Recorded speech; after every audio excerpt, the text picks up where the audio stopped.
अस्सलाम वालेकुम। My name is Farhan Saeed और मैं पिछले 22 साल से तवानी स्कूल ऑफ अकाउंटेंसी में मैनेजमेंट अकाउंटिंग, जिसमें हमारे पास MA1, MA2 और F2 जो MA है अब बेसिकली वो मैं पढ़ा रहा हूँ। आज बेसिकली हम जो हमारा जो पहला सब्जेक्ट है ACCA क्वालिफ़िकेशन में मैनेजमेंट अकाउंटिंग के पॉइंट ऑफ व्यू से MA1, आज बेसिकली हम उसको जो है वो एक रिवीजन सेशन के तौर पे जो है वो ले रहे हैं। MA1 जो मैनेजमेंट इन्फॉर्मेशन है, इसमें ACCA ने बेसिकली एंट्री लेवल के ऊपर इस सब्जेक्ट को जब रखा है तो उसके कुछ ऑब्जेक्टिव्स हैं, उसके कुछ एम्स हैं जो कि हमको बेसिकली यहाँ स्क्रीन पे डिस्प्ले भी हो रहे होंगे।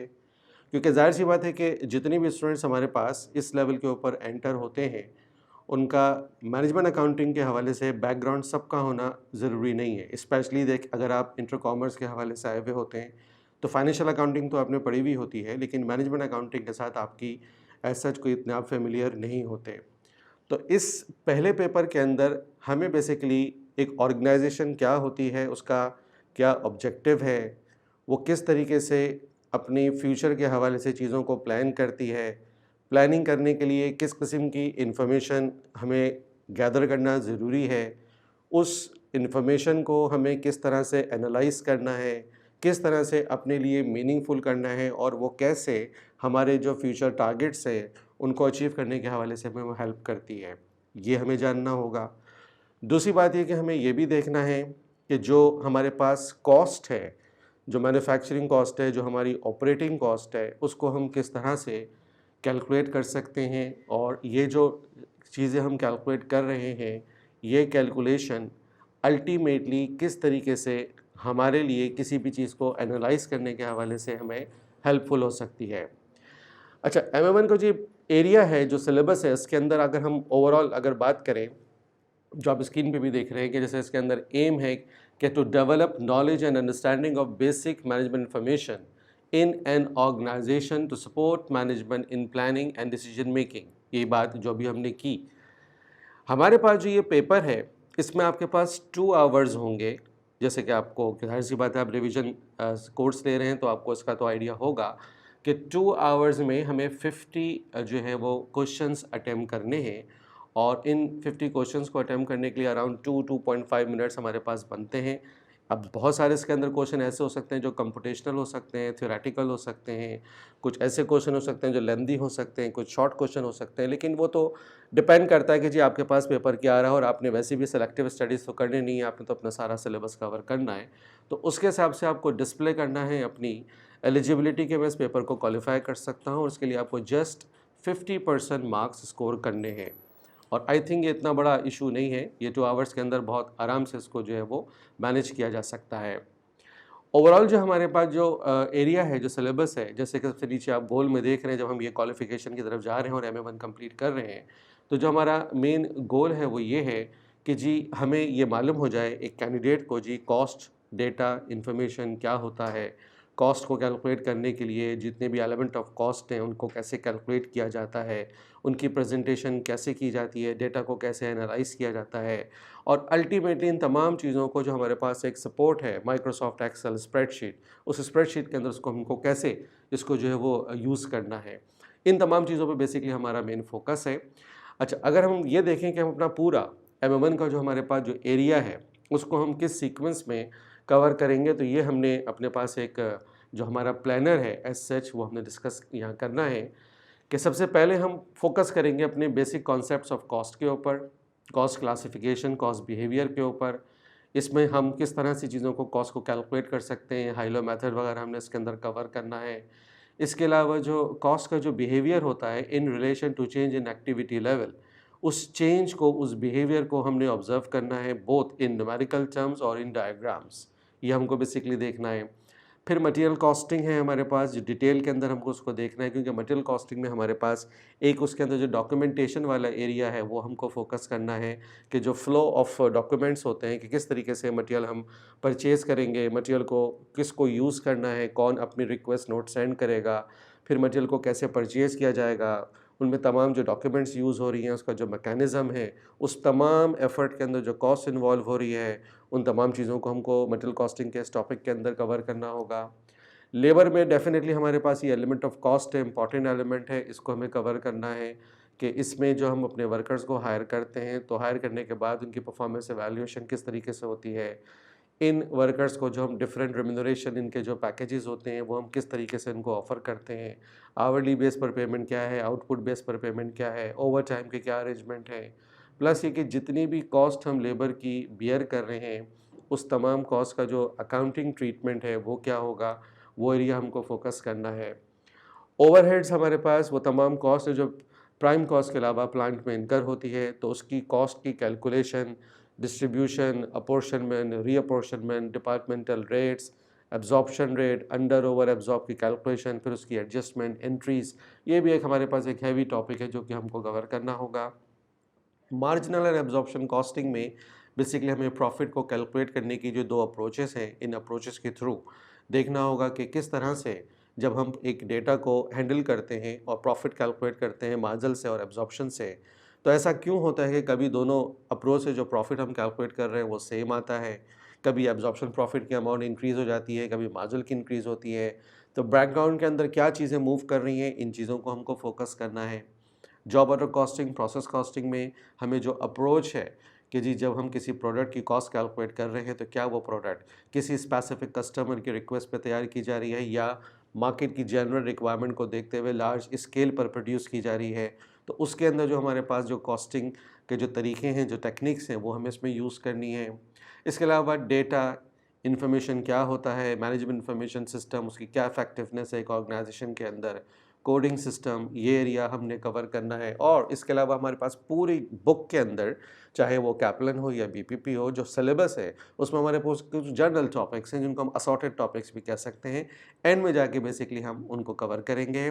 और यस, बिल्कुल एंड में हमारे पास स्प्रेडशीट है जिसको हमने माइक्रोसॉफ्ट एक्सेल के थ्रू जो है इन चीज़ों को वहाँ कैलकुलेट करके देखना है, क्योंकि स्प्रेडशीट की इंपॉर्टेंस का आपको आइडिया है कि F5 ऑनवर्ड्स आपको बेसिकली जितनी भी कैलकुलेशंस हैं, जितने कंप्यूटेशनल जितने भी आपके एग्ज़ाम्स हैं, उसमें स्प्रेडशीट का बहुत इंपॉर्टेंट रोल है। तो ये पहला पेपर है जिसमें आपने स्प्रेडशीट के साथ एक आपका इंट्रोडक्शन होगा, तो इसमें आपको फोकस करना है। अब अगर हम चीज़ों को प्रॉपर तरीके से स्टार्ट कर लें, तो सबसे पहले हम जो फोकस करेंगे उसमें हमारा जो कॉस्ट अकाउंटिंग के पॉइंट ऑफ व्यू से जो बेसिक टर्मिनोलॉजीज़ हैं जो यूज़ की जाती हैं, उन टर्म्स और उन बैकग्राउंड्स के ऊपर हमको पहले फोकस करना है। किसी भी किस्म की कैलकुलेशन से पहले जो एक कैंडिडेट को जानना ज़रूरी है, क्योंकि बहुत सारी जगह ऐसा होता है कि जो थ्योरेटिकल क्वेश्चन होते हैं, स्टूडेंट नॉर्मली उन थ्योरेटिकल क्वेश्चन में अच्छा परफॉर्म नहीं कर पाते। इसका एक रीज़न शायद ये है कि जी थ्योरी को पढ़ना, थ्योरी को पढ़ाना शायद दोनों के लिए बहुत प्लेजेंट नहीं होता। लेकिन मसला ये है कि जी इसमें मेरे और आपके इंटरेस्ट का एलिमेंट इसमें शामिल नहीं होना चाहिए। हमें ये देखना है कि एग्ज़ामिनर हमसे क्या चीज़ मांग रहा है। अब अगर एग्ज़ामिनर की तरफ से जो थ्योरेटिकल एरिया है उसको एग्ज़ामिन वो कर रहा है, तो डेफ़िनेटली हमारे पास इतनी नॉलेज होनी चाहिए कि हम जितनी भी बैकग्राउंड थ्योरी है, उस थ्योरी की जो ट्रीटमेंट्स हैं और जो कॉन्सेप्ट्स हैं, उनको हम मेन फोकस अपना कर सकें। तो हम अभी शुरू में जो है वो हम इस बैकग्राउंड और इस थ्योरी और इस टर्मिनोलॉजीज़ के ऊपर हम पहले बात करेंगे।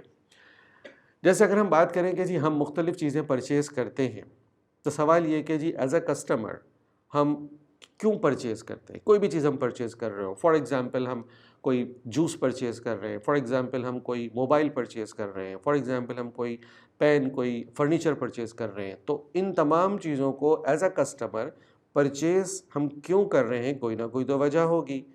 तो बेसिकली जो वजह है वो हमारी एक नीड है। फॉर एग्ज़ाम्पल हमें एक कनेक्टिविटी के लिए एक ऐसी डिवाइस की ज़रूरत है जिसमें हम एक लोकेशन पर बैठ के दूसरी लोकेशन पे किसी के साथ कॉन्टैक्ट कर सकें। तो हमारी इस नीड को कौन सेटिस्फाई कर सकता है? तो हमने अपने सराउंडिंग में देखा तो हमको पता चला कि मोबाइल एक डिवाइस है जिसके अंदर ये यूटिलिटी है कि वो हमारी इस नीड को सेटिस्फाई कर सकती है। तो बेसिकली एज अ कस्टमर हम जब चीज़ें परचेज़ करते हैं तो हम प्रोडक्ट्स परचेज़ नहीं कर रहे, हम सर्विसेज परचेज़ नहीं कर रहे, हम बेसिकली यूटिलिटी परचेज़ कर रहे हैं। यूटिलिटी क्या है? Utility is an ability to satisfy a need. किसी भी प्रोडक्ट के अंदर, चाहे वो टेंजिबल प्रोडक्ट हो या इनटेंजिबल प्रोडक्ट हो, कोई सर्विस हो, उसमें एक ऐसी एबिलिटी होती है कि वो किसी भी एक कस्टमर की नीड को सेटिस्फाई कर सकती है, जिसको हम इकोनॉमिक्स में, अकाउंटिंग में यूटिलिटी के नाम से जो है वो कंसीडर करते हैं। अब फॉर एग्जांपल एक मेडिसिन है, मेडिसिन में आपने देखा होगा उस पर एक एक्सपायरी डेट लिखी होती है। इसका मतलब जब तक वो एक्सपायरी डेट मौजूद है, इसका मतलब उस मेडिसिन में हमारे लिए यूटिलिटी है। लेकिन अगर वो एक्सपायर हो गई तो उस मेडिसिन में हो सकता है उसके ओवरऑल पैकेट पर, उसकी आउटलुक पर कोई फ़र्क ना पड़ा हो, आपको कहीं से भी वो यूज्ड अप या पुरानी ना दिख रही हो, लेकिन क्योंकि उसकी एक्सपायरी गुजर चुकी है तो हमारे लिए उसके अंदर जो यूटिलिटी थी वो ख़त्म हो चुकी है और हम एज अ कस्टमर उसको परचेज़ नहीं करेंगे।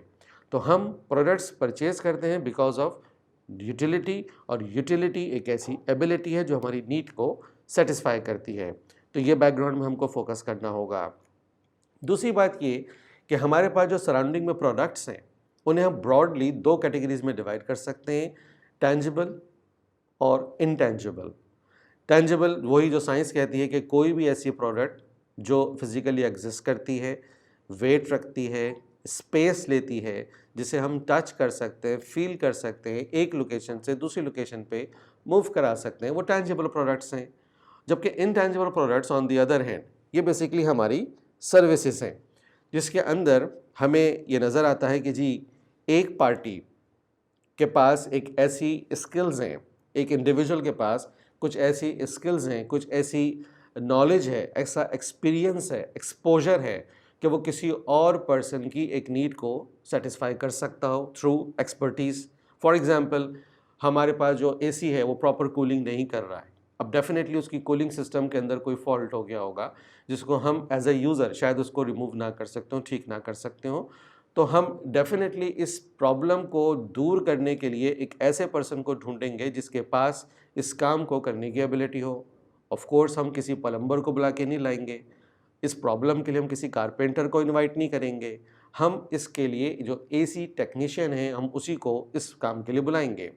अच्छा, उसको क्यों बुला रहे हैं हम? बेसिकली उसमें इस काम को करने की एक्सपर्टीज़ है और वो उन एक्सपर्टीज़ के थ्रू इस मसले को हल कर सकता है। तो वो बेसिकली क्या चीज़ सेल कर रहा है?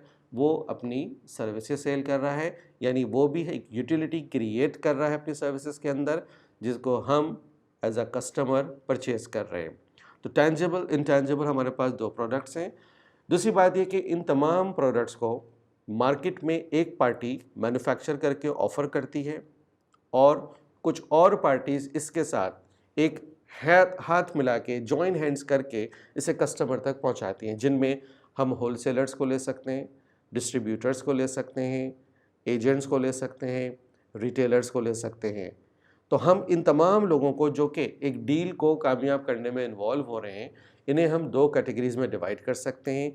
एक वो है जो कि प्रोडक्ट बना रहा है, जिसको हम मैन्युफैक्चरर कह सकते हैं। इसके अलावा ट्रेडर्स हैं जो कि मैन्युफैक्चरिंग नहीं कर रहे बल्कि वो एक फिनिश प्रोडक्ट को एक लोकेशन से परचेज़ करके दूसरी लोकेशन तक पहुंचा रहे हैं और उस एफर्ट में जो उनकी सर्विसेज लग रही हैं, जो उनकी कॉस्ट ऑफ ऑपरेशंस इनकर हो रहे हैं, उसको रिकवर करने के लिए वो एक प्राइस चार्ज कर रहे हैं जिसमें उनका डेफिनेटली प्रॉफिट भी होता है। तो हम मैन्युफैक्चरिंग बिजनेस और ट्रेडिंग बिजनेस इनको दो कैटेगरीज में ले सकते हैं। अच्छा, हमारा जो मेन फोकस होगा अभी फ़िलहाल वो मैन्युफैक्चरिंग साइड के ऊपर होगा। ट्रेडिंग वाला जो एरिया है वो आप फाइनेंशियल अकाउंटिंग में ज़्यादा कवर करते हैं, तो हम मैन्युफैक्चरिंग साइड पर चीज़ों को पहले देखेंगे। कुछ कॉन्सेप्ट्स हैं, छोटे छोटे कॉन्सेप्ट्स हैं, दो दो तीन तीन लाइन के, लेकिन हमें जानने ज़रूरी हैं। सबसे पहली बात ये कि हमें मालूम होना चाहिए कि जी बिज़नेस क्या होता है। तो जैसे आप देख रहे हैं एक छोटी सी डेफिनेशन है कि any legal activity perform to earn profit. आप देख सकते हैं कि हमने इस डेफिनेशन में तीन चीज़ों को हाईलाइट किया है, जिसमें हमने एक तरफ लिया है लीगल, एक्टिविटी और प्रॉफिट। इसका मतलब ये हुआ कि ये तीन बेसिक कंडीशंस हैं जिनका एक साथ पूरा होना ज़रूरी है। अगर आप एक काम कर रहे हो जो लीगल नहीं है, बेशक उसमें प्रॉफिट है, बेशक उसमें एक्टिविटी हो रही है, बट वो क्राइम कंसीडर किया जाएगा। आप एक काम कर रहे हैं जो लीगल है और उसमें लोग मूव कर रहे हैं, बट उसमें प्रॉफिट का एलिमेंट नहीं है, सोशल सर्विस का एलिमेंट है, वेलफेयर का एलिमेंट है, एक पर्सनल सेटिस्फैक्शन का एलिमेंट है, तो अगेन वो बिजनेस नहीं है। आप एक काम कर रहे हैं जो लीगल है, उसमें प्रॉफिट भी है, लेकिन एज सच उसमें कोई एक्टिविटी नहीं है। फॉर एग्जाम्पल, आपने एक प्लॉट परचेज किया और उसके बाद आपने उसको कुछ अरसे रखा, साल 2 साल 3 साल बाद आपने उसको सेल कर दिया। अब ये जो ट्रांजैक्शन है ये कोई रूटीन मैटर में नहीं कर रहे आप, वन ऑफ ट्रांजैक्शन है, सालों में एक बार आपने कर ली, तो उस सूरत में फिर ये आपका बिजनेस कंसीडर नहीं किया जाएगा। हाँ, अगर यही काम आप रेगुलर बेसिस पे कर रहे हो, आप बाकायदा एक ऑफिस लेके बैठे हुए हो और आप मार्केट में जो रियल एस्टेट के हवाले से डिफरेंट स्कीम्स हैं, प्लॉट्स हैं, उनको आप परचेज कर रहे हैं, सेल कर रहे हैं, आप रोज़ाना ऑफिस में आ रहे हैं, उन प्लॉट्स के हवाले से जो आपको कमोडिटी है एक तरीके से आपकी, आप उनकी मार्केटिंग कर रहे हैं, कस्टमर्स आप आ रहे हैं आपके पास, आप उन्हें वो चीज़ें दिखा रहे हैं, सेल परचेज का काम हो रहा है। तो अब वो आप क्योंकि एक्टिविटी उसके अंदर करते हुए नज़र आ रहे हैं, तो इसका मतलब वो आपका बिजनेस होगा। तो बिज़नेस के अंदर हमें इन 3 चीज़ों का ख्याल रखना है। दूसरी बात, हम जिस चीज़ को यहाँ पर एक्टिविटी कह रहे हैं, ये बेसिकली एक ऐसी मूवमेंट है, ह्यूमन मूवमेंट की बात कर रहा हूँ, कि इंसान इसमें हमें मूव करते हुए नज़र आ रहे हैं, किसी भी कैपेसिटी में वो काम कर रहे हों, चाहे वो उस कंपनी के इन्वेस्टर्स हों, ओनर्स हों, सीनियर मैनेजमेंट के लोग हों, मिडिल मैनेजमेंट, लोअर मैनेजमेंट के लोग हों, स्टाफ लेवल के लोग हों, जितने भी इंडिविजुअल, जितना भी ह्यूमन फैक्टर इन्वॉल्व हो रहा है किसी एक प्रॉफिट वाले सेटअप को चलाने के हवाले से, बिज़नेस को चलाने के हवाले से, तो हर एक का अपनी अपनी एफ़र्ट के हिसाब से एक ऑब्जेक्टिव है कि जी मैं अपनी जो टाइम सेल कर रहा हूँ, मैं अपनी जो एनर्जी सेल कर रहा हूँ, इसके अगेंस्ट मुझे कोई कमर्शियल बेनिफिट होगा, सैलरी की फॉर्म में, प्रॉफिट की फॉर्म में, गेन की फॉर्म में, कोई ना कोई फॉर्म में मुझे प्रॉफिट होगा, मुझे कोई कमर्शियल बेनिफिट होगा, इसलिए मैं अटैच्ड हूँ, इसलिए मैं एक्टिविटी कर रहा हूँ। तो हम यहाँ पे जो डेफिनेशन में एक्टिविटी लिख रहे हैं वो बेसिकली ऐसी ही कमर्शियल एक्टिविटी है। आगे बढ़ते हैं तो हमको ये भी मालूम होना चाहिए कि जी रेवेन्यू क्या है, प्रॉफिट और लॉस क्या है। रेवेन्यू बहुत आराम से हम कैलकुलेट कर सकते हैं। कुछ प्रोडक्ट्स के आइटम्स हमने परचेज किए, फॉर एग्जांपल हमने 10 आइटम्स परचेज किए, उसमें से 6 आइटम्स हमने सेल कर दिए। 10 आइटम्स को परचेज करने पर हमने एक अमाउंट पे की, जो हमारा कैश आउटफ्लो हो गया। उन 10 में से 6 आइटम्स को हमने सेल किया, सामने वाली पार्टी ने हमें पे किया, जो कि हमारे पास हमारी पॉकेट में आ गया। अब इनमें 2 जगह हमको कैश फ्लो नज़र आ रहे हैं, एक कैश आउटफ्लो हुआ है और एक कैश इनफ्लो हुआ है। आउटफ्लो को हम अपना एक्सपेंडिचर कंसीडर कर सकते हैं और इनफ्लो को हम अपना रेवेन्यू कंसीडर कर सकते हैं। तो रेवेन्यू अगर हमें कैलकुलेट करनी है तो हमें 2 चीज़ों का मालूम होना ज़रूरी है। सबसे पहले बात ये कि हमने कितने आइटम सेल किए हैं और किस सेलिंग प्राइस पर सेल किए हैं।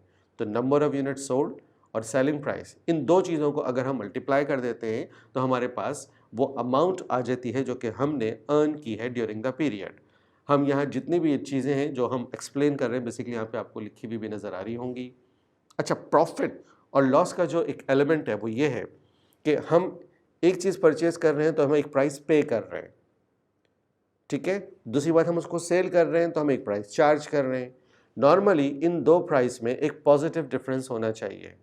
अगर हमने एक चीज़ परचेज की है $10 के रेट पर और हम उसको सेल कर रहे हो लेस देन $10 पर, तो डेफिनेटली जो हमने अमाउंट लगाई है, जो हमने अमाउंट स्पेंड की है वो ज़्यादा है और जो रिकवर की है वो कम है, ये तो हमें लॉस होगा। तो ये तो हम कभी भी नहीं चाहेंगे। हमारी कोशिश क्या होगी कि अगर हमने उसको $10 के रेट पे परचेज़ किया है तो हमारी सेलिंग प्राइस इससे ज़्यादा ही होनी चाहिए, 10 की जगह 11, 12, जितना मार्केट हमें लगता है कि उसको अफोर्ड कर सकती है और जो हमारे कंपैटिटर्स मार्केट में उसको ऑफ़र कर रहे हैं एक सर्टेन प्राइस के ऊपर, कुछ वैसी ही एक कंपैटिटिव प्राइस हम भी सेट करेंगे अपनी प्रोडक्ट की और उसको वहाँ पे मार्केट में ऑफ़र करेंगे। तो प्रॉफिट और लॉस बेसिकली डिफरेंस है हमारे एक्सपेंडिचर का और रेवेन्यू का। अगर हम इसको यहाँ इस एग्जाम्पल के थ्रू देखें तो हमें यहाँ हमने यूनिट्स लिए हैं परचेज़ के 250, सोल्ड यूनिट्स हमने लिए हैं 200। जो चीज़ हमने परचेज़ किया 4 के प्राइस पे परचेज़ हम कर रहे हैं और जब हम सेल कर रहे हैं तो वो 6 की प्राइस पर हम सेल कर रहे हैं। हमने अपने पास यहाँ पे 5 कैलकुलेशंस हमको करनी है जिसमें हमें cost of purchase, value of stock, sales value, cost of goods sold और प्रॉफिट की अमाउंट या लॉस की अमाउंट अगर है तो वो हमें इसमें कैलकुलेट करनी है। अच्छा, इसके लिए अगर हम अपनी सबसे पहले रिक्वायरमेंट ए की तरफ चलें तो रिक्वायरमेंट ए में वो हमसे कह रहे हैं कि जी कॉस्ट ऑफ परचेज़ कैलकुलेट कीजिए। अच्छा, अब कॉस्ट ऑफ परचेज़ को कैलकुलेट करने के लिए हमें देखना होगा कि हमने कितनी क्वांटिटी परचेज़ की है और किस प्राइस पे परचेज़ की है। अगर हम इन दोनों को मल्टीप्लाई कर लेंगे तो हमारे पास अमाउंट ऑफ परचेज़ आ जाएगी। तो 250 को अगर आप 4 से मल्टीप्लाई करते हैं तो आपके पास अमाउंट आएगी 1000।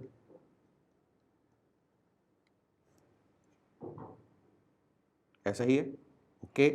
अब वैल्यू ऑफ स्टॉक की अगर हम बात करें तो वैल्यू ऑफ स्टॉक का मतलब क्या हुआ कि जितने हमारे पास यूनिट्स हैं जो हमने परचेज किए और हमने सेल किए, तो इनमें जो हमारे पास जो सेल होने से बच गए वो हमारे पास 50 की क्वांटिटी है। जो क्वांटिटी हमारे पास बच गई है वो हमारा लॉस नहीं है, वो हमारा एसेट है। इस पीरियड में सेल नहीं हो सका, नेक्स्ट पीरियड में सेल हो जाएगा। तो अगर हम रिक्वायरमेंट बी की वर्किंग करने जाएं तो वैल्यू ऑफ स्टॉक के लिए हमको देखना पड़ेगा कि हमारे पास यूनिट्स इन स्टॉक कितने बचे हुए हैं। तो हमारे पास यूनिट्स इन स्टॉक है 50 और ये हमने परचेज किए थे 4 कैरेट पर। तो हमने इनको मल्टीप्लाई करना है, तो हमारे पास इसकी अमाउंट आ जाएगी $200। ये हमने रिक्वायरमेंट ए और रिक्वायरमेंट बी की वर्किंग कर ली। अच्छा, इसी तरीके से अगर हम रिक्वायरमेंट सी पर चलें तो रिक्वायरमेंट सी में हमारे पास सेल्स वैल्यू जो हमें कैलकुलेट करनी है। सेल्स वैल्यू के लिए हमको देखना पड़ेगा कि हमने कितने यूनिट सेल किए हैं और किस प्राइस पर। तो हमने 200 यूनिट सेल किए हैं 6 की प्राइस पर। अगर हम इन दोनों को मल्टीप्लाई कर लेते हैं तो हमारे पास ये वैल्यू बन जाएगी 1200। ये हमारे पास रिक्वायरमेंट सी सेल्स वैल्यू का आंसर हो जाएगा। इसी तरीके से अगर हम कॉस्ट ऑफ सेल या कॉस्ट ऑफ गुड्स सोल्ड की बात करें तो कॉस्ट ऑफ सेल्स का मतलब होता है या कॉस्ट ऑफ गुड्स सोल्ड का मतलब होगा कॉस्ट ऑफ गुड्स सोल्ड। अब कॉस्ट ऑफ गुड्स सोल्ड का मतलब जो सोल्ड है वो 200 है और उनकी जो कॉस्ट थी वो 4 है। तो अगर हम कॉस्ट ऑफ गुड्स सोल्ड की बात करेंगे तो 200 सोल्ड यूनिट्स को हम उनकी प्राइस 4 से मल्टीप्लाई कर देंगे तो हमारे पास इनकी अमाउंट आ जाएगी $800। ये हो गया हमारे पास रिक्वायरमेंट डी। इसी तरीके से अगर हम अमाउंट ऑफ प्रॉफिट और लॉस की बात करें तो हम ये देखेंगे कि जी एक यूनिट पर हमको प्रॉफिट कितना हो रहा है। 4 की परचेजिंग है, 6 पर हम सेल कर रहे हैं, इसका मतलब पर यूनिट प्रॉफिट हो रहा है हमें $2। अब डेफिनेटली जो प्रॉफिट हम अर्न करेंगे वो उन यूनिट्स पर होगा जो हमने ड्यूरिंग द पीरियड सेल किए हैं। हमने during the period 200 unit sale किए हैं और अगर एक यूनिट पर हमको $2 का प्रॉफिट हो रहा है तो इनको मल्टीप्लाई करने पर हमारे पास टोटल प्रॉफिट की अमाउंट आ जाएगी $400। तो ये बिल्कुल एक बेसिक टाइप की जो वर्किंग है ये बेसिकली हमने यहाँ पे की है। आई थिंक इसमें भी किसी को कोई प्रॉब्लम नहीं होगी। आगे चलते हैं। हमें, क्योंकि हम बैकग्राउंड के ऊपर बात कर रहे हैं, थ्योरी पे बात कर रहे हैं, तो हमें ये भी समझ में आना चाहिए कि हमारे पास एक ऑर्गेनाइजेशन में जो कि बेसिकली एक मैन्युफैक्चरिंग ऑर्गेनाइजेशन है उसमें कितने ऐसे डिपार्टमेंट्स हैं जो कि इन्वॉल्व हैं अपने डिफरेंट फंक्शंस के अंदर। तो ये हमारे पास एक लिस्ट है, एक कलेक्शन है कि जिसमें ये फंक्शनल डिपार्टमेंट्स हमारे पास कुछ ना कुछ एक रोल प्ले कर रहे हैं। जिसमें हमारे पास ह्यूमन रिसोर्स डिपार्टमेंट है जो कि HR डिपार्टमेंट हो गया। इसके मेन फंक्शन 4 हो गए हमारे पास, हायरिंग, फायरिंग, प्रमोशन, डिमोशन। इसके अलावा मार्केटिंग प्रमोशन या कस्टमर सर्विस सपोर्ट डिपार्टमेंट, ये दोनों तकरीबन एक जैसा काम कर रहे हैं। बस एक बेसिक फ़र्क है कि मार्केटिंग प्रमोशन वाले नए कस्टमर्स के ऊपर काम कर रहे हैं, जबकि हमारे कस्टमर सर्विस सपोर्ट डिपार्टमेंट जो हमारे एग्जिस्टिंग कस्टमर्स हैं जिनके साथ हम एक डील कर चुके होते हैं, ये उन पे काम कर रहे हैं। और दोनों का ऑब्जेक्टिव यही है कि कस्टमर्स को इंक्रीज़ करके कस्टमर्स के थ्रू रेवेन्यू को इंक्रीज़ किया जाए।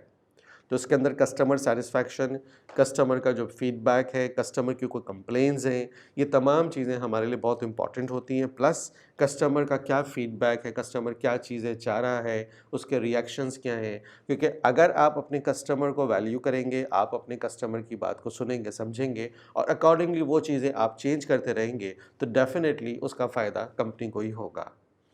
सेल्स डिपार्टमेंट हमारे जितने भी सेल्स सेंटर्स हैं, जितने भी हमारे रेवेन्यू सेंटर्स हैं, उन तमाम रेवेन्यू सेंटर्स को रेगुलेट करता है। इसी तरीके से accounting finance department books of accounts को मेंटेन करना, ऑडिट मैटर्स को देखना, टैक्स मैटर्स को देखना, बुक कीपिंग के साथ जो IFRS है उन तमाम चीज़ों को फॉलो करना, इन तमाम चीज़ों को, फाइनेंस को, स्पेशली जो हमारे पास जो फाइनेंशियल फंक्शंस हैं उन तमाम चीज़ों को लुक आफ्टर करता है। डिस्ट्रीब्यूशन डिपार्टमेंट जो प्रोडक्ट्स हमारी तैयार हो चुकी होती हैं उनको मार्केट पे फिजिकली ट्रांसपोर्ट करता है, उन तमाम एरियाज़ तक लेके जाता है जहाँ जहाँ कस्टमर मौजूद है और वो हमारी प्रोडक्ट को परचेज़ करना चाहता है।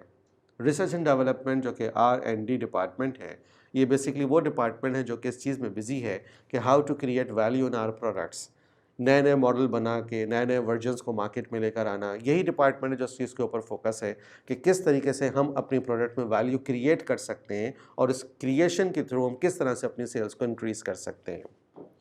एडमिन एंड मैनेजमेंट, दूसरी तरफ जो ऑपरेशंस हैं, ये मोर और लेस एक जैसा ही फंक्शन है इनका। इसमें आपके पास जो बैकग्राउंड सपोर्ट होती है बहुत ज़रूरी होती है। हम कोई भी सेटअप चला रहे हो, किसी भी किस्म का सेटअप हो, ट्रेडिंग फंक्शन हो, मैन्युफैक्चरिंग फंक्शन हो, कोई भी फंक्शन हो, इसमें एडमिन का रोल बहुत इंपॉर्टेंट होता है, क्योंकि एडमिन आपको वो इंफ्रास्ट्रक्चर प्रोवाइड करके देता है कि जिस पर आपको कोई पर्टिकुलर टास्क पूरा करना मुमकिन होता है। तो ये एडमिन डिपार्टमेंट, ऑपरेशंस वाले हमारे जो रूटीन ऑपरेशनल मैटर्स हैं उनको लुक आफ्टर करते हैं, उनके जो फ्लो ऑफ ऑपरेशंस हैं उन चीज़ का ख्याल करते हैं और इस चीज़ को इंश्योर करते हैं कि किसी भी वजह से कोई एक चीज़ ना डिले हो, ना कंपनी को टाइम का लॉस हो, ना कंपनी को आइडल टाइम फेस करना पड़ रहा हो। कंपनी को जो रिसोर्सेज हैं उनको मैक्सिमाइज़ करके उनकी यूटिलाइजेशन को मैक्सिमाइज़ करना इस डिपार्टमेंट का काम है। प्रोडक्शन वाले ऑन द अदर हैंड इस चीज़ को प्लान करते हैं कि आने वाले पीरियड के हवाले से हमने कितने नंबर ऑफ़ यूनिट्स बना के मार्केट में ऑफ़र करना है, क्योंकि देखें मुख्तलिफ प्रोडक्ट्स की मार्केट अप डाउन होती रहती है। तो प्रोडक्शन वाले इस चीज़ को पहले से एंटिसिपेट करते हैं कि जी आने वाला पीरियड हमारा सीज़न है, पीक सीज़न है, ऑफ सीज़न है, तो हमें कितने नंबर ऑफ़ यूनिट्स बनाने हैं। डेफिनेटली नंबर ऑफ़ यूनिट्स को बनाने के हवाले से ही रिसोर्सेज को इंगेज करना होता है। नंबर ऑफ़ यूनिट्स कितने बनाने हैं उसके लिए रॉ मटेरियल को मैनेज करना, वर्किंग जो हमारे पास वर्कमैन है, जो हमारे पास मैन पावर है उसको इंगेज करना, जो मैकेनिकल रिसोर्सेज हैं उनको अवेलेबल करना, उन तमाम चीज़ों को कनेक्ट करने से पहले ये मालूम होना चाहिए कि आने वाले दिनों में, वीक्स में, मंथ्स में हमारी प्रोडक्शन एक्टिविटी कहाँ जा रही है। तो रिसोर्सेज को इंगेज करना, इन तमाम चीज़ों के लिए प्रोडक्शन वालों को पहले से प्लान करना पड़ता है। IT इंफॉर्मेशन टेक्नोलॉजी, ये समझें कि आज किसी भी कमर्शियल ऑर्गेनाइजेशन की एक बैकबोन है, क्योंकि जितनी तेज़ी के साथ हम देख सकते हैं कि जी जो आपके कंप्यूटर हैं, हमारे पास इंटरनेट है, हार्डवेयर, सॉफ्टवेयर, एप्लीकेशन, वेबसाइट्स, इन तमाम चीज़ों का यूज़ बढ़ता चला जा रहा है।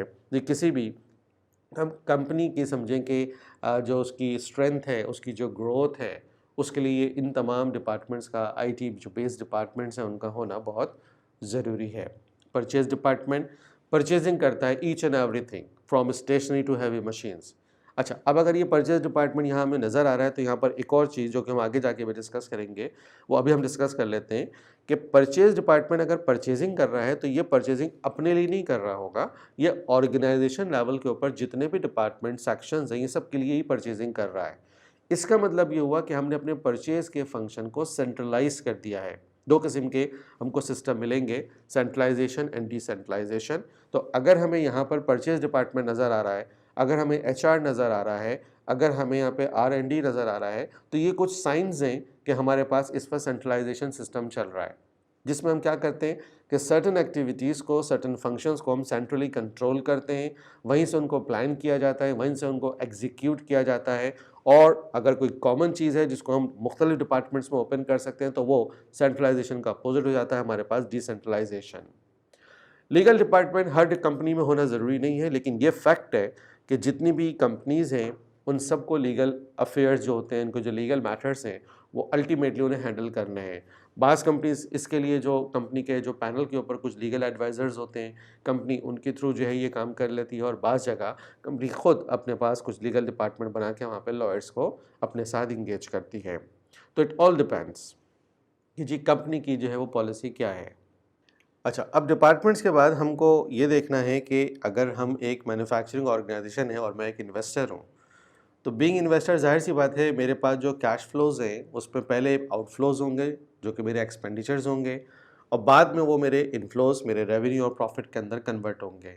तो एक्सपेंडिचर्स को हम यहाँ पे थोड़ा सा डिस्क्राइब करना चाह रहे हैं कि एक्सपेंडिचर्स हमारी वो तमाम पेमेंट ऑब्लिगेशंस हैं जो किसी भी बिज़नेस को इस्टेब्लिश करने और रन करने में हम बियर करते हैं। अगर हम इनको देखें तो इन्हें हम दो ब्रॉड कैटेगरीज में डिवाइड कर सकते हैं, कैपिटल एक्सपेंडिचर और रेवेन्यू एक्सपेंडिचर। कैपिटल एक्सपेंडिचर को हम इन्वेस्टमेंट कह सकते हैं और इन्वेस्टमेंट के बारे में आपको आइडिया होगा कि इन्वेस्टमेंट हमारी कोई रिकरिंग नेचर का एक्सपेंडिचर नहीं है जिसको हम डेली बेसिस पर every week, every month, every quarter इसको हम ये एक्सपेंडिचर को कर रहे हों। ये एक्सपेंडिचर नॉर्मली 2 स्टेजेस के ऊपर होता है, एक at the time of starting a business और व्हेन बिजनेस रिक्वायर्स। तो नॉर्मली हमारा एक नॉन रिकरिंग नेचर का एक्सपेंडिचर है, लेकिन जो रेवेन्यू एक्सपेंडिचर है वो हमारा एक रिकरिंग नेचर का, रेगुलर नेचर का एक ऑपरेटिंग एक्सपेंडिचर है। जैसे कि हम वीकली वेजेस हमको पे करनी है, हमें मंथली सैलरीज देनी है, शायद हमें क्वार्टरली रेंट पे करना हो, यूटिलिटी बिल्स हमको सेटल करने हैं। तो इन तमाम चीज़ों पर जो हम रेवेन्यू जनरेट करने के हवाले से जो कुछ खर्च कर रहे होते हैं वो हमारे रेवेन्यू एक्सपेंडिचर्स हैं। अच्छा, क्योंकि हमने एक मैन्युफैक्चरिंग ऑर्गेनाइजेशन के पॉइंट ऑफ व्यू से बात करनी है तो हम ये कह सकते हैं कि रेवेन्यू एक्सपेंडिचर का वो हिस्सा जो फैक्ट्री में इनसाइड ऑफ द प्लांट इनकर हो रहा हो वो हमारी कॉस्ट, प्रोडक्ट कॉस्ट या मैन्युफैक्चरिंग कॉस्ट कंसीडर किया जाएगा, क्योंकि आप प्लांट में मेन मैन्युफैक्चरिंग फंक्शन परफॉर्म कर रहे हैं। तो उस मैन्युफैक्चरिंग फंक्शन को परफॉर्म करने पर जितनी भी हम एफर्ट्स कर रहे हैं इनसाइड ऑफ द प्लांट और उन एफर्ट्स पे जितनी भी हम कॉस्ट इनकर कर रहे हैं वो सारी की सारी हमारी मैन्युफैक्चरिंग कॉस्ट कंसीडर की जाएगी। जबकि वो डिपार्टमेंट्स जो कि प्लांट से बाहर हैं, एडमिन फंक्शन है हमारा, सेल्स फंक्शन है हमारे, डिस्ट्रीब्यूशन फंक्शन है, मार्केटिंग फंक्शन है, तो इन फंक्शंस पर जो हम एक्सपेंडिचर्स करते हैं उन्हें हम अपनी non manufacturing cost, period cost या एक्सपेंस के तौर पे ट्रीट करते हैं। अब जो हमारे पास मैन्युफैक्चरिंग कॉस्ट है उसमें भी हम वेरिएबल और फिक्स इनको 2 कैटेगरीज में डिवाइड कर सकते हैं। वेरिएबल कॉस्ट जिसको हम कह रहे हैं कि वो वेरिएबल है, ये वो कॉस्ट है जो कि हमारी प्रोडक्शन एक्टिविटी में आने वाली वेरिएशंस के साथ, आने वाली चेंजेस के साथ चेंज होती है, जबकि फिक्स कॉस्ट हमारी पीरियोडिकल बेसिस के ऊपर फिक्स होती है। वेरिएबल कॉस्ट में नॉर्मली हम direct material cost, labour cost और जो वेरिएबल नेचर के प्रोडक्शन ओवरहेड्स हैं उन्हें कंसीडर करते हैं। अच्छा, हमें कैसे पता चलेगा कि जी कौन सी कॉस्ट वेरिएबल नेचर की और कौन से फिक्स्ड हैं? तो इसका बहुत आसान सा क्राइटेरिया है कि अगर हमें कोई कॉस्ट पर यूनिट, पर मशीन आवर, पर लेबर आवर जो कि एक्टिविटी है, units, machine hours, labour hours activity है, तो अगर हमें कोई कॉस्ट एक्टिविटी के साथ रिलेट करके दी जाएगी तो वो वेरिएबल है। और अगर वो कोई कॉस्ट हमको किसी टाइम पीरियड के साथ रिलेट करके दे रहे हों, पर वीक, पर मंथ, पर क्वार्टर, पर एनम, तो फिर वो हमारी फिक्स कॉस्ट होगी। ठीक है जी। अच्छा, हम यहाँ पे उसको फर्दर अभी कुछ चीज़ों को डिवाइड करके चलते हैं। जैसे हम यहाँ देख सकते हैं कि टाइप्स ऑफ कॉस्ट को हम एक और एंगल से भी डिस्कस कर सकते हैं, direct cost, indirect cost. Direct cost के बारे में ये बात सिर्फ जहन में रखें कि प्लांट में जो कॉस्ट हम इनकर कर रहे हैं ऑन द प्रोडक्ट वो हमारी डायरेक्ट कॉस्ट है, और जो हम इनकर कर रहे हैं फॉर द प्रोडक्ट वो हमारी इनडायरेक्ट कॉस्ट है। On the product direct cost है, for the product indirect cost है। डायरेक्ट कॉस्ट को हम प्राइम कॉस्ट भी कह सकते हैं, और इसमें नॉर्मली हमारे पास डायरेक्ट मटेरियल कॉस्ट और डायरेक्ट लेबर कॉस्ट आते हैं। और अगर हम ऑर्डर बेस्ड प्रोडक्शन कर रहे हों और उस पर कोई स्पेशल नेचर की कॉस्ट इनकर हो रही हो जो one time one of cost हो, जिसको हम डायरेक्ट एक्सपेंस कहते हैं, तो इन्हें भी हम प्राइम कॉस्ट में या डायरेक्ट कॉस्ट में इंक्लूड कर सकते हैं। जबकि इनडायरेक्ट कॉस्ट नॉर्मली हमारे मैन्युफैक्चरिंग ओवरहेड्स होते हैं, जिनको हम प्रोडक्शन ओवरहेड्स या फैक्ट्री ओवरहेड्स भी कह सकते हैं। ये वो कॉस्ट है जो प्लांट में जो पूरा का पूरा हमने सेटअप लगाया हुआ होता है, ये कॉस्ट नॉर्मली उस सेटअप से रिलेटेड होती है। प्रोडक्शन से इसका जो कनेक्शन बनता है वो डायरेक्ट नहीं बनता, इनडायरेक्ट बनता है, इसलिए हम इन्हें फैक्ट्री ओवरहेड्स कहते हैं। और ये 3 टाइप के हो सकते हैं, फिक्स फैक्ट्री ओवरहेड जो कि पीरियोडिकली फिक्स्ड हो, वेरिएबल फैक्ट्री ओवरहेड जो प्रोडक्शन एक्टिविटी में आने वाली चेंज के साथ चेंज हो रहे हों, और मिक्स नेचर के ओवरहेड्स जिसका कुछ कंपोजिशन इस टाइप का हो कि उसका कुछ पोर्शन फिक्स हो और कुछ पोर्शन वेरिएबल हो, तो वो हमारे पास मिक्स नेचर के ओवरहेड्स में आ सकते हैं। अच्छा, ये जो ओवरहेड्स हैं बेसिकली इसमें क्या क्या आइटम्स होते हैं और ये होते क्या हैं, इनको भी ज़रा हम देख लेते हैं। देखिए, ओवरहेड्स को अगर हम मिनिमम पॉसिबल वर्ड्स में अगर हम डिस्क्राइब करें तो हम कह सकते हैं प्लांट में इनकर होने वाली cost other than the prime cost. Manufacturing overheads क्या हैं? प्लांट में इनकर होने वाली cost other than the prime cost. अब प्राइम कॉस्ट में डायरेक्ट मटेरियल डायरेक्ट लेबर आता है। तो अगर जैसे आप एक लिस्ट देख रहे हैं, इस लिस्ट को अगर आप फोकस करें तो इनमें से किसी भी एक आइटम को हम डायरेक्ट मटेरियल कॉस्ट या डायरेक्ट लेबर कॉस्ट ट्रीट नहीं कर सकते। तो जो कॉस्ट ना डायरेक्ट मटेरियल कॉस्ट बन सकती है ना डायरेक्ट लेबर कॉस्ट बन सकती है, वो हम मैन्युफैक्चरिंग ओवरहेड्स की लिस्ट में ले लेते हैं और ये हमारी इनडायरेक्ट कॉस्ट होती है। ये एक लिस्ट है जिसमें हम देख सकते हैं कि इन तमाम कॉस्ट का जो ताल्लुक है, जो रिलेशनशिप है, वो इंफ्रास्ट्रक्चर के साथ है। ठीक है जी।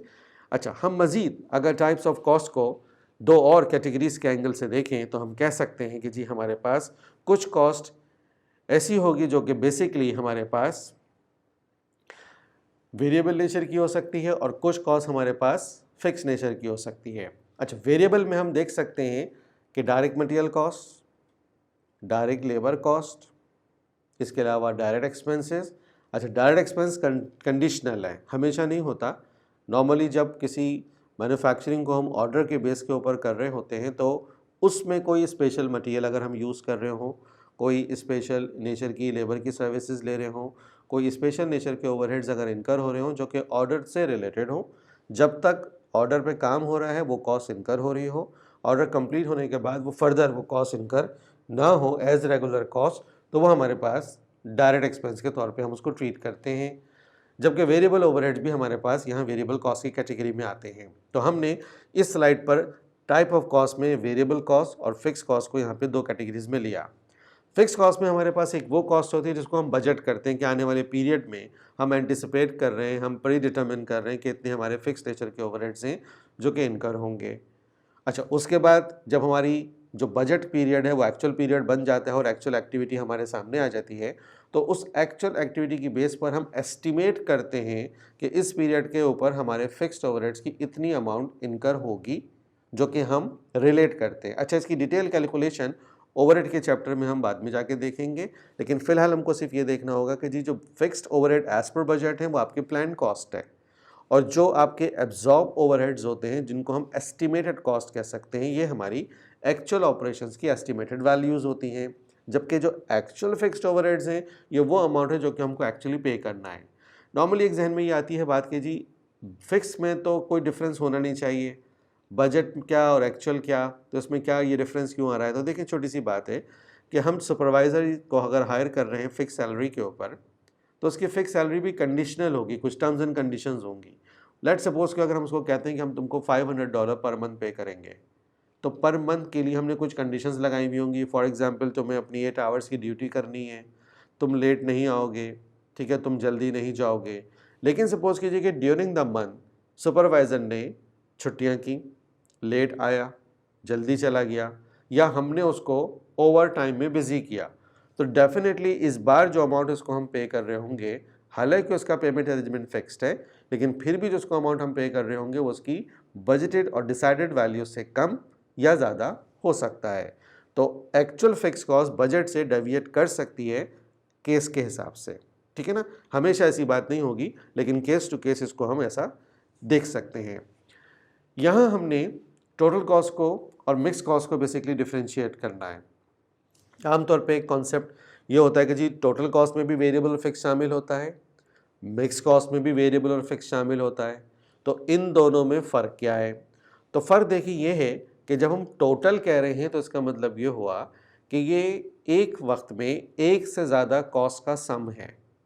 जैसे हम यहाँ देख सकते हैं कि अगर हम एक मशीन ऑपरेट कर रहे हैं तो हो सकता है जो हेड ऑफ एक्सपेंडिचर इस मशीन की ऑपरेटिंग कॉस्ट में हमको बियर करने हो, उसमें अगर वो मशीन रेंटेड है तो उसका जो रेंट हम पे कर रहे हैं वो उस पर शामिल हो सकता है। उस मशीन को जो ऑपरेटर चला रहा है उसकी जो वेजेस हैं वो ऑपरेटिंग कॉस्ट में आएंगी।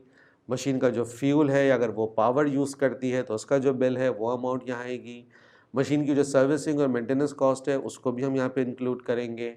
और अगर इस मशीन का हमने कोई इंश्योरेंस करवाया हुआ है, वर्किंग इंश्योरेंस कराया हुआ है, तो ये तमाम चीज़ें बेसिकली यहाँ पर हमको कंसीडर करनी होंगी इस मशीन की ऑपरेटिंग कॉस्ट के हवाले से।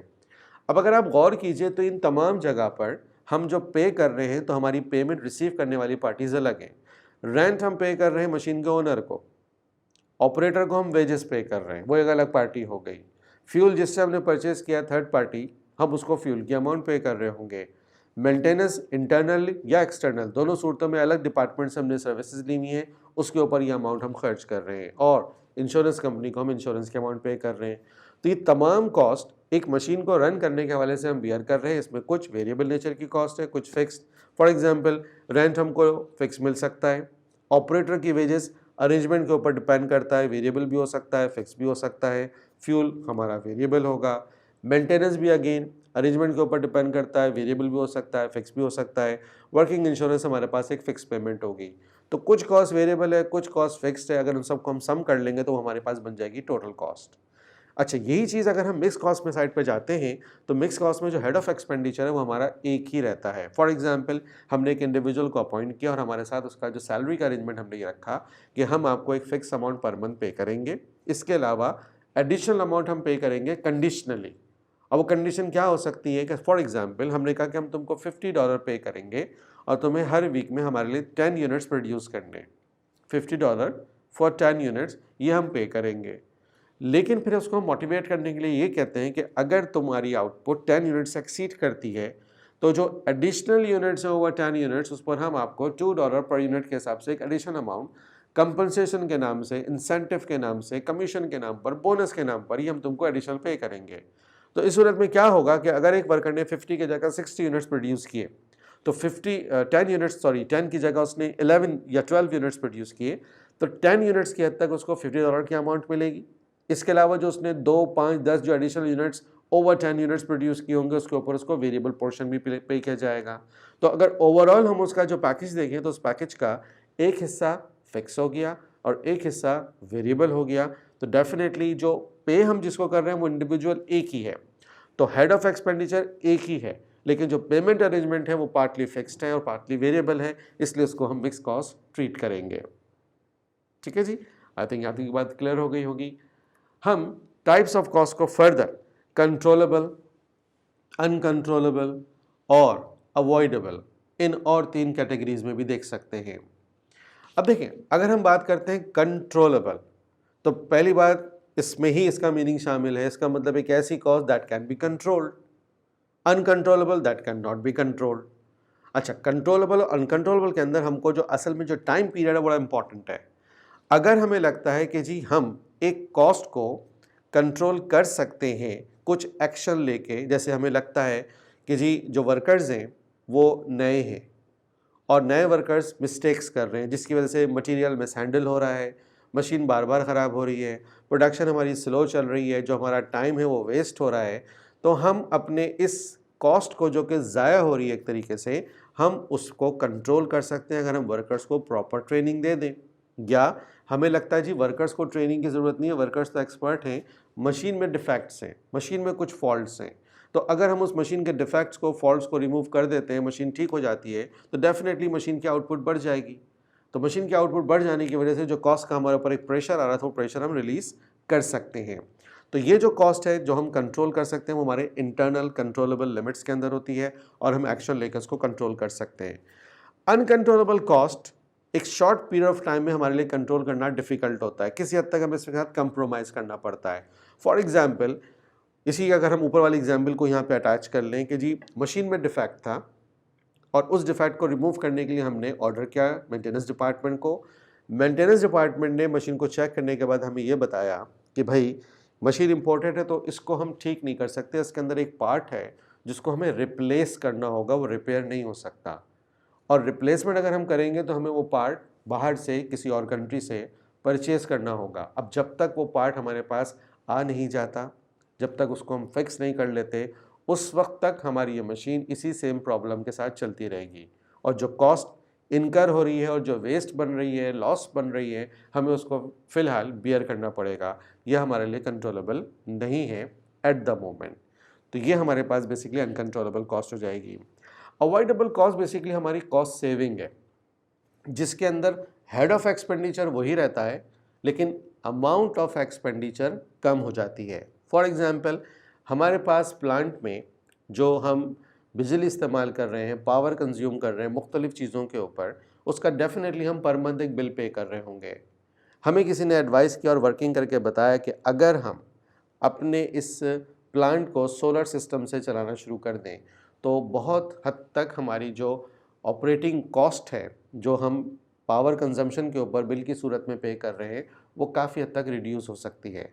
तो उस सूरत में क्या है कि जो आपका जो पावर कंजम्पशन का और पावर के हवाले से जो बिल है, उसकी अमाउंट अगर पहले एक्स अमाउंट आप पे कर रहे थे जो ज़्यादा थी, अगर वो रिड्यूस होकर वाई अमाउंट के ऊपर आ जाती है जो पहले के मुकाबले में कम है, तो वो जो डिफरेंस की अमाउंट थी वो हमने जो सेव की है वो बेसिकली हमारी अवॉइडेबल कॉस्ट होगी। तो अवॉइडेबल कॉस्ट बेसिकली हमारी कॉस्ट सेविंग है।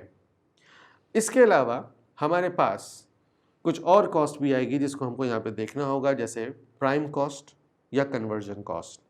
अगेन ये मुख्तलिफ़ चीज़ों की डेफिनेशंस हैं, और जैसे मैंने शुरू में कहा था कि जब तक हम इन तमाम टर्म्स के साथ फेमिलियर नहीं हो जाते, कॉस्ट अकाउंटिंग को समझना और उसके ऊपर हमको चीज़ों को ऊपर ग्रिप करना थोड़ा सा डिफ़िकल्ट हो सकता है। तो इसलिए ये छोटी छोटी चीज़ें हमको समझनी ज़रूरी हैं।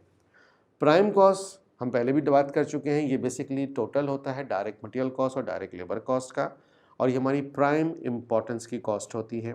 जबकि कन्वर्जन कॉस्ट कन्वर्ट करने की कॉस्ट है रॉ मटेरियल को फिनिश प्रोडक्ट में।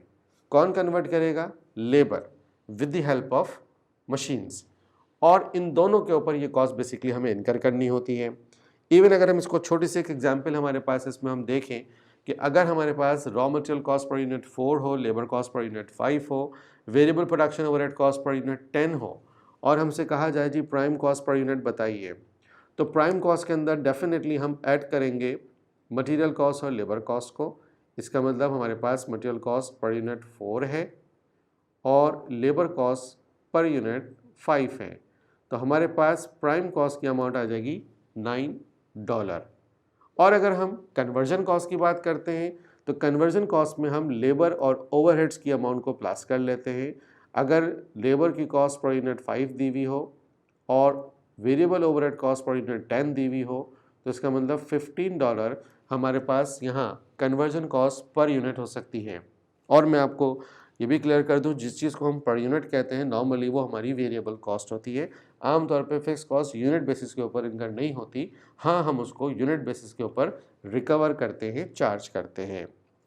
डायरेक्ट एक्सपेंस हमने पहले भी डिस्कस किया था कि ये हमारी किसी भी ऑर्डर पर इनकर होने वाली वन टाइम या वन ऑफ कॉस्ट होती है। जब तक ऑर्डर पर हम उस अमाउंट को खर्च कर रहे हैं, चाहे वो स्पेशल मटेरियल हो, स्पेशल नेचर का लेबर हो या ओवरहेड्स हो, उन्हें हम डायरेक्ट एक्सपेंस के तौर पे ट्रीट करते हैं। अच्छा, एक और कॉन्सेप्ट जिसमें अक्सर स्टूडेंट चीज़ों को मिक्सअप कर जाते हैं, उनमें हमारे पास कॉस्ट यूनिट और यूनिट कॉस्ट का एक कॉन्सेप्ट है। तो देखें जी, कॉस्ट यूनिट बेसिकली हमारी प्रोडक्ट है। जैसे हम कहते हैं ना कॉस्ट यूनिट, इसका मतलब वो यूनिट जिस पर हमारी कॉस्ट इनकर हो रही है। अब अगर मैं सपोज कीजिए फ़ैन मैन्युफैक्चर में फ़ैन बना रहा हूँ, तो फ़ैन मेरा कॉस्ट यूनिट है, फ़ैन ही मेरी प्रोडक्ट है। मैं लैपटॉप बना रहा हूँ, तो इसका मतलब लैपटॉप मेरा वो यूनिट है जिस पे मैं कॉस्ट इनकर कर रहा हूँ। तो लैपटॉप मेरी प्रोडक्ट है, लैपटॉप मेरा कॉस्ट यूनिट है। तो जब भी हम कॉस्ट यूनिट की बात करते हैं तो उसका मतलब होता है यूनिट ऑफ प्रोडक्ट। लेकिन डेफिनेटली इसको मैन्युफैक्चर करने पर मैंने material cost, labour cost, overhead cost ये सब इनकर की होंगी, तो अल्टीमेटली मैं इसकी किसी एक मॉनेटरी वैल्यू तक पहुंचा होगा कि इसको इंटरनली मैन्युफैक्चर करने पर मेरे इतने डॉलर्स के ऊपर खर्च हुए हैं। तो जब मैं उस अमाउंट को एक्सप्रेस करूंगा तो वो यूनिट कॉस्ट बन जाएगी। यूनिट कॉस्ट क्या है? अ मॉनेटरी एक्सप्रेशन, किसी भी प्रोडक्ट की जो अमाउंट उसके ऊपर आपने मटेरियल, लेबर, ओवरहेड की अमाउंट उस पर खर्च की है, उसकी जब आप मॉनेटरी एक्सप्रेशन उसके आपको शो करेंगे, $10 का मुझे ये एक यूनिट पड़ता है, या आप कहते हैं जी $20 का मेरे पास ये एक यूनिट है जो मैंने मैन्युफैक्चर किया है, तो ये $10, $20 ये बेसिकली हमारे पास एक यूनिट की कॉस्ट होती है। तो यूनिट कॉस्ट को हम कॉस्ट पर यूनिट भी कह सकते हैं। इसके अलावा हमें कुछ सेंटर्स हैं जो कि बेसिकली डिस्कस करने हैं, क्योंकि डेफिनेटली जितने भी हमारे पास हम जो भी बिज़नेस कर रहे हो, चाहे हमारे पास हम सर्विस सेक्टर के साथ बिलोंग करते हो, हम मैन्युफैक्चरिंग बिजनेस में हो, जितने भी हमारे पास बिज़नेस होते हैं उन तमाम बिज़नेस में हमारे पास किसी न किसी पीस ऑफ लैंड का, किसी एरिया को ऑक्यूपाई करना और उसके ऊपर बिज़नेस को करना ज़रूरी होता है।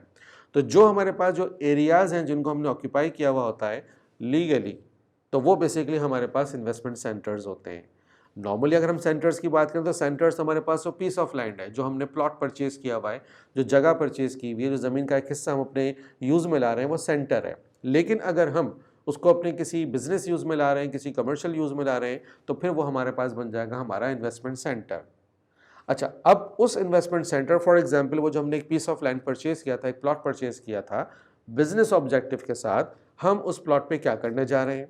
अगर सपोज कीजिए कि हम उस प्लॉट के ऊपर अपनी कोई फैक्ट्री इस्टेब्लिश कर देते हैं, हम वहाँ पे अपनी कोई मैन्युफैक्चरिंग फैसिलिटी लगा देते हैं, हम वहाँ पे एक ऐसा सेटअप लगा देते हैं जहाँ रॉ मटेरियल को हम फिनिश प्रोडक्ट में कन्वर्ट कर सकते हो, तो फिर हम कह सकते हैं कि जी हमने अपने इस इन्वेस्टमेंट सेंटर को एक ऐसे सेंटर में कन्वर्ट कर दिया जहाँ हमारे पास कॉस्ट इनकर हो रही है, तो हम उसको अपना कॉस्ट सेंटर डिक्लेयर कर सकते हैं। ये भी मुमकिन है कि जो हमारे पास लोकेशन थी, हमने वहाँ पे अपनी कोई शॉप, शोरूम, डिस्प्ले सेंटर या कोई सेलिंग आउटलेट बना दिया, यानी उसको एक ऐसी जगह में कन्वर्ट कर लिया कि जहाँ से हम रेवेन्यू जनरेट कर सकते हैं, तो वो हमारा रेवेन्यू सेंटर बन सकता है। और ये भी मुमकिन है कि जी हमने जो पीस ऑफ लैंड परचेज किया था, वहाँ पर हम एक और एक्टिविटी स्टार्ट कर दें जो कि हमको एक समझेंगे additional profit, additional revenue generate करके दे रही हो, या एक ऐसी लोकेशन में हम उसको कन्वर्ट कर दें कि जिस लोकेशन पे हम एक वक्त में 2 फंक्शन परफॉर्म कर रहे हो, चीज़ की मैन्युफैक्चरिंग भी वहीं हो रही हो, मतलब कॉस्ट भी वहीं पे इनकर हो रही हो, चीज़ को हम सेल भी वहीं पे कर रहे हो, मतलब रेवेन्यू भी हम वहीं से जनरेट कर रहे हो। तो फिर रेवेन्यू और प्रॉफिट, रेवेन्यू और कॉस्ट, इन दोनों का डिफरेंस क्या बन जाएगा हमारे पास, प्रॉफिट। तो फिर हम उस जगह को डिक्लेयर कर सकते हैं कि वो हमारा प्रॉफिट सेंटर है। तो प्रॉफिट सेंटर एक ऐसी लोकेशन है जहाँ एक ही वक्त में दोनों functions, cost function, revenue function एक साथ अगर एग्जिस्ट कर रहे हो, तो वो हमारे पास बन जाएगा प्रॉफिट सेंटर।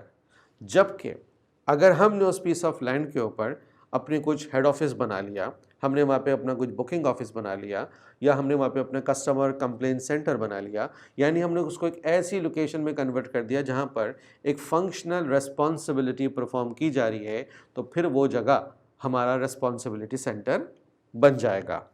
तो ये चीज़ें बेसिकली हमारे लिए ज़रूरी होती हैं, क्योंकि जितने भी सेंटर्स और लोकेशंस हमने यहाँ पे आइडेंटिफाई की हैं, तमाम सेंटर्स और लोकेशन को इस्टेब्लिश करने के पीछे हमारा एक ऑब्जेक्टिव है, और उस ऑब्जेक्टिव की थ्रू हम इसकी परफॉर्मेंस की मेजरमेंट करते हैं। तो ये जो परफॉर्मेंस मेजरमेंट है, इसके लिए किसी भी सेंटर का किसी एक पर्टिकुलर एंगल से देखना हमें ज़रूरी होगा। यहाँ हमारे पास सेंट्रलाइजेशन और डिसेंट्रलाइजेशन के हवाले से हम कुछ बात कर रहे हैं। हमने ये पहले भी बात की थी कि जी सेंट्रलाइजेशन का मतलब क्या हुआ कि जी हम कोई पर्टिकुलर फंक्शन एक सेंट्रल प्लेस से, एक सेंट्रल अथॉरिटी से वहीं से चीज़ों को प्लान कर रहे हैं, वहीं से उनको एग्जीक्यूट कर रहे हैं, वहीं से उनको कंट्रोल कर रहे हैं। तो ये सेंट्रलाइजेशन पॉलिसी है।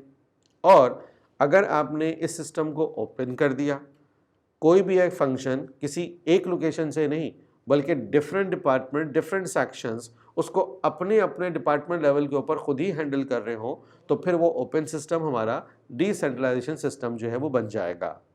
तो ये दोनों सिस्टम्स हमारे पास मौजूद हैं। अब इन दोनों के फीचर्स भी हमने यहाँ पे डिस्कस किए हुए हैं। ये बात कहना कि जी सिर्फ सेंट्रलाइजेशन सिस्टम सही है, ये कहना कि सिर्फ डिसेंट्रलाइजेशन सिस्टम सही है, तो ऐसी कोई बात नहीं है। नॉर्मली कंपनीज ये करती हैं कि जो की फंक्शंस होते हैं, जैसे एचआर फंक्शन हो गया, परचेज फंक्शन हो गया, फाइनेंस फंक्शन हो गया, रिसर्च एंड डेवलपमेंट फंक्शन हो गया, आमतौर पर जो की फंक्शंस होते हैं उन्हें सेंट्रलाइज कर दिया जाता है, और जो कंपैरेटिवली ज़्यादा सिग्निफिकेंट वैल्यूज़ के फंक्शंस नहीं होते तो उनको हम ओपन कर देते हैं, डिसेंट्रलाइज सिस्टम के अंदर कन्वर्ट कर देते हैं। बहुत सारी कंपनीज में ये होता है कि जी मैनेजर लेवल तक की जो हायरिंग फायरिंग है उसका मसला डिपार्टमेंट लेवल पर छोड़ दिया जाता है, और मैनेजर से ऊपर लेवल की जो पोस्टिंग्स होती हैं वो जो एचआर डिपार्टमेंट है वो हैंडल करता है। या कुछ कंपनीज की पॉलिसी है कि जी 50,000 तक की चीज़ है तो डिपार्टमेंट अपने डिपार्टमेंटल हेड की परमिशन लेके वहाँ से उस चीज़ को परचेज़ कर सकता है। 50,000 या 100,000, उससे ऊपर की अमाउंट के लिए किसी एक या दो डायरेक्टर्स की अप्रूवल लेनी पड़ेगी। तो ये अगेन कंट्रोल्स हैं बेसिकली, जिसकी वजह से सिस्टम जो है वो चलाए जाते हैं। अच्छा, थ्योरी के साथ अब हम थोड़ी सी कैलकुलेशन की साइड पे भी चलते हैं, क्योंकि डेफिनेटली थ्योरी हो गई है। तो ये हमारे पास जो पहला क्वेश्चन हमारे पास यहाँ नज़र आ रहा है, बहुत ही सिंपल सा क्वेश्चन हमने रखा है एग्जाम्पल को लेकर। इसमें हमने बेसिकली एक प्रोडक्ट एक्स हम जनरल मार्केट के लिए बना रहे हैं, और हमने उसमें जो एलिमेंट ऑफ कॉस्ट है वो 3 एलिमेंट यहाँ पे शो किए हैं। मटेरियल, जिसमें हमने 2 कैटेगरीज ऑफ मटेरियल ली हुई है, raw material type A, raw material type B. अच्छा, ये टाइप ए और बी 2 रखी गई हैं, 2 हों या 20 हों, कैलकुलेशन एक जैसी ही रहेगी। और ये हमें मालूम है कि जो भी प्रोडक्ट हम बनाते हैं वो सिंगल मटेरियल से तो बनती नहीं है। तो उसमें जो एक से ज़्यादा रॉ मटेरियल हम यूज़ करते हैं तो उन रॉ मटेरियल्स का जो कंजम्पशन होता है वो भी कैलकुलेटेड होता है। ऐसा क्यों है? आपने कभी गौर किया हो कि एक ही मॉडल की कोई भी चीज़ आप ले लें, एक ही मॉडल के मोबाइल फ़ोन ले लें, कैलकुलेटर्स ले लें, गाड़ियाँ देख लें, कोई भी चीज़ हो, एक ही मॉडल के जितने भी आइटम्स हैं, अगर आप उन तमाम आइटम्स को उनको कंपेयर करें तो वो अपने कलर में, साइज़ में, वेट में, बेनिफिट में, फीचर्स में, आउटलुक में आपको सेम नज़र आते हैं। तो उनका जो सेम होना होता है, क्या वो कोई कोइंसिडेंस है? ऑफ कोर्स नॉट, कोइंसिडेंस नहीं है, बल्कि ये एक कैलकुलेटेड एफर्ट है जिसको हम स्टैंडर्डाइजेशन कहते हैं। और ये स्टैंडर्डाइजेशन इंश्योर की जाती है थ्रू क्वालिटी कंट्रोल डिपार्टमेंट कि जो प्रोडक्ट तैयार की जा रही है वो कंपनी के क्वालिटी स्टैंडर्ड्स को मीट करे। और इसके अंदर हमें ये भी मालूम है कि दो यूनिट एक जैसे कब हो सकते हैं? जब उन पे यूज़ होने वाला टाइप ऑफ मटेरियल सेम हो, क्वालिटी ऑफ मटेरियल सेम हो, क्वांटिटी ऑफ मटेरियल सेम हो। दो यूनिट सेम जब हो सकते हैं जब उनको बनाने वाले जितने भी वर्कर्स इन्वॉल्व हो रहे हैं उनका स्किल सेट सेम हो। क्योंकि अगर एक यूनिट को बनाया हाईली स्किल्ड वर्कर ने, एक यूनिट को बनाया एक नए जो न्यू इंडक्शन है एक ऐसे वर्कर ने, तो डेफिनेटली फिनिशिंग का लेवल सेम नहीं हो सकता। लेकिन फिर भी अगर हम ये देखते हैं कि जी यूनिट एक जैसे ही हैं, तो ये उसी सूरत में मुमकिन है कि जब वर्कर्स का जो स्किल सेट है वो सेम हो। दूसरी बात, ये यूनिट जिन मशीनों पर तैयार किया जा रहा है वो मशीनें भी और वो इंफ्रास्ट्रक्चर भी सेम हो। अब फॉर एग्जांपल आप एक प्रोडक्ट का एक यूनिट बना रहे हैं एक लेटेस्ट मशीन के ऊपर और एक यूनिट बनाया जा रहा है पुरानी मशीन के ऊपर, तो डेफिनेटली दोनों का आउटपुट और फिनिशिंग का लेवल सेम नहीं होगा। तो ये जो स्टैंडर्डाइजेशन है ये कैलकुलेटेड एफर्ट है जिसके थ्रू चीज़ों को कंप्लीट किया जाता है। और हमने इसी बैकग्राउंड के अंदर ये एग्जाम्पल बनाई है। हमने एज्यूम किया कि हम जो प्रोडक्ट बना रहे हैं उसमें दो रॉ मटेरियल यूज़ हो रहे हैं ए एंड बी, दो किस्म के वर्कर्स काम कर रहे हैं एक्स एंड वाई, एक वक्त में दो मशीनों के ऊपर ये प्रोडक्ट तैयार की जा रही है, मशीन 1 एंड मशीन 2। साथ साथ हमने ये भी बताया कि जी जितने भी एलिमेंट ऑफ कॉस्ट हैं उनका एक यूनिट को बनाने में उनका क्या कंट्रीब्यूशन है। तो रॉ मटेरियल ए का कंजम्पशन है 5 kg, रॉ मटेरियल बी का कंजम्पशन है क्योंकि वो एक लिक्विड है 6 लीटर्स। वर्कर एक्स और वाई को जो हमने टाइम अलाउ किया है 4 डायरेक्ट लेबर आवर्स और 2 डायरेक्ट लेबर आवर्स, वो उनके काम की नेचर के हिसाब से रखा है। और मशीन्स का भी जो यूजेज है वो हम देख सकते हैं 8 मशीन आवर्स और 3 मशीन आवर्स, मशीनों का अलग अलग कंट्रीब्यूशन है। और ये भी हमें मालूम है कि जितने भी एलिमेंट ऑफ कॉस्ट है सबकी प्राइस और रेट सेम नहीं होगा।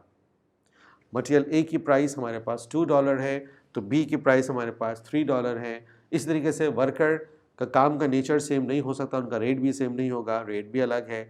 मशीन्स भी हमारे पास हमको आइडिया है कि जी मशीन्स भी कोई लाइट मशीन होती है, कोई हैवी मशीन होती है, तो अकॉर्डिंगली उसकी जो ऑपरेटिंग कॉस्ट है वो भी डिफरेंट होगी। तो यूँ हमारे पास ये डेटा है और आखिरी कॉलम जो हमारे पास है वो छोड़ा गया है, वह है कॉस्ट पर यूनिट, हमें इसमें कैलकुलेट करना है। अब देखिए ये बात बड़ी लॉजिकल सी कैलकुलेशन है कि अगर हम ये कहते हैं कि हम प्रोडक्ट के एक यूनिट के ऊपर रॉ मटेरियल ए यूज़ कर रहे हैं 5 kg और ये हम परचेज करके ला रहे हैं $2 के रेट पर, तो इसका मतलब ये हुआ कि अगर मैं इनको मल्टीप्लाई करूं तो मेरे पास ये अमाउंट बन जाएगी $10। अब ये $10 क्या शो कर रही है? ये $10 शो कर रही है डायरेक्ट मटेरियल कॉस्ट एक यूनिट की, बट रॉ मटेरियल ए की, क्योंकि ये सिर्फ एक ही कैलकुलेशन है। अगर मैं कहता हूँ जी raw material B 6 litre use हुआ है, 3 की प्राइस से परचेज किया गया है और इसकी अमाउंट $18 है, तो अब हम ये कह सकते हैं कि ये हमारी डायरेक्ट मटेरियल कॉस्ट है एक यूनिट की, लेकिन सिर्फ रॉ मटेरियल बी की। और अगर मैं इन दोनों को ऐड कर लेता हूँ तो मेरे पास जो $28 की अमाउंट आएगी वो शो करेगी direct material cost per unit, but यहाँ पर यूनिट के बाद मैं किसी एक रॉ मटेरियल को हाईलाइट नहीं करूँगा। क्यों? इसलिए कि ये सम है। पॉइंट पिक कर रहे हैं? बिल्कुल इसी तरीके से दोनों टाइप ऑफ वर्कर्स का टाइम और आवरली रेट्स मल्टीप्लाई हो जाएंगे। जो मशीनें हम यूज़ कर रहे हैं उन मशीनों का जो मैन्युफैक्चरिंग टाइम है और जो उनकी ऑपरेटिंग कॉस्ट है वो मल्टीप्लाई हो जाएंगे। तो हमारे पास इन सब के आगे कुछ वैल्यूज़ आ जाएंगी। अगर हम उन वैल्यूज़ को यहाँ पर देखें तो हमारे पास ये वैल्यूज़ जो आपको स्क्रीन पे नज़र आ रही होंगी, ये शो कर रही हैं कि हमारे पास इंडिविजुअल एलिमेंट ऑफ कॉस्ट की क्या क्या अमाउंट आ रही है और जो टोटल अमाउंट आ रही है डायरेक्ट मटेरियल की $28, डायरेक्ट लेबर $28 और वेरिएबल मैन्युफैक्चरिंग ओवरहेड की कॉस्ट $62, क्योंकि मशीन को हम वेरिएबल मैन्युफैक्चरिंग ओवरहेड्स की कैटेगरी में ले सकते हैं।